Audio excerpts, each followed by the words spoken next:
Doctor Mohan Yadav ji के नेतृत्व में जो कैबिनेट की महत्वपूर्ण बैठक हुई है, उसमें कर्मचारियों के लिए एक बहुत बड़ा निर्णय लिया है।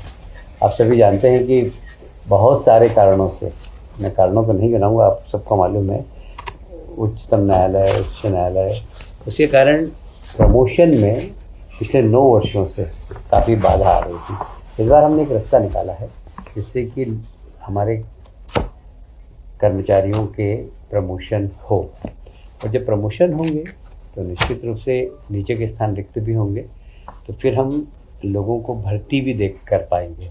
तो इसलिए एक नई भर्ती के दरवाजे भी खुलेंगे। तो एक बहुत बड़ा महत्वपूर्ण निर्णय लिया है 9 वर्षों बाद। आरक्षित वर्गों का प्रतिनिधित्व भी हमने सुनिश्चित किया है और उनके हितों का भी पूरा ध्यान रखा है हमने। कहीं पर भी जो आरक्षित वर्ग है उनके परसेंटेज को पूरा ध्यान में रखते हुए हमने परसेंटेज, जैसे कि अनुसूचित जनजाति के लिए 20% और अनुसूचित जाति के लिए 16% आरक्षण का प्रावधान है, वो भी इस प्रमोशन में हमने पूरी तरीके से ध्यान रखा है।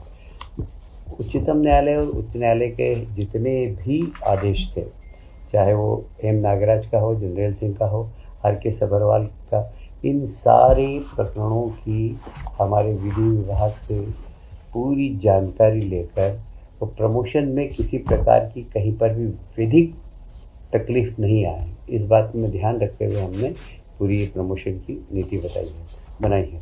अनुसूचित जाति और अनुसूचित जनजाति के लोक सेवकों को भी मेरिट के आधार पर पदोन्नति प्राप्त करने का अवसर दिया गया है।